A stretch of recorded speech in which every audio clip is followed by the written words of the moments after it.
Barclays senior advisor, and more importantly, and a much bigger title, a CNBC contributor.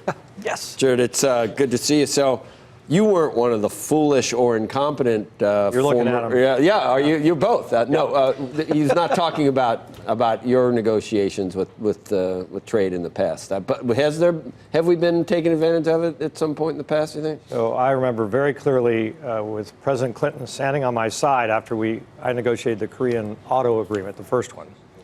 By the way, we sold 321 cars to Korea before we negotiated that thing. Mm-hmm. And they had an 80% tariff. We got it reduced to 8, et cetera. But the last question at that press conference was, you're in the middle, Charlene Barshevsky's negotiating WTO accession.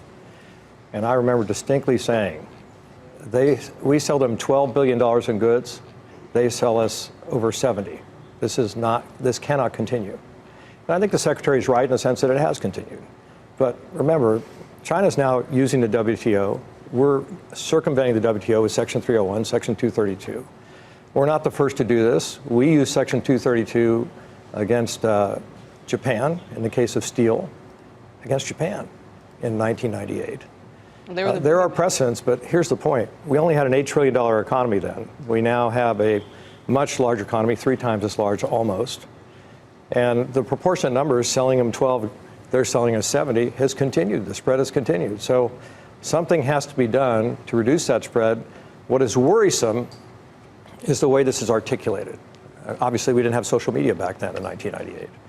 So I think the war of words is really the issue here. It's not a trade war. And I hope the Secretary and Bob Lighthizer and the President himself can, in the background here, negotiate this in a way that reaches a settlement that is constructive for both sides. You got to admit that, I mean, Trump can be a good cop, bad cop at the same time. Yep. It's weird the way he's able. On tweets, he's the bad cop, but then he talks to she or whomever on the phone, and it's suddenly, oh yeah, You know the old saying, schizophrenia beats dining alone. Does it work? Is there a method to the madness? I mean, because certain sectors of people that follow what's going on, they think it's just unhinged, whereas other people see a method to the madness. I never know where you're going to come down on this. What do you think? I presume there is a method to the madness. Is it something you would embark upon? What we're seeing right now? Would you give a thumbs up to trying to do this? Right. This is a very complicated thing, Joe. You remember the top official in China now is a man named Liu He, H-E last name.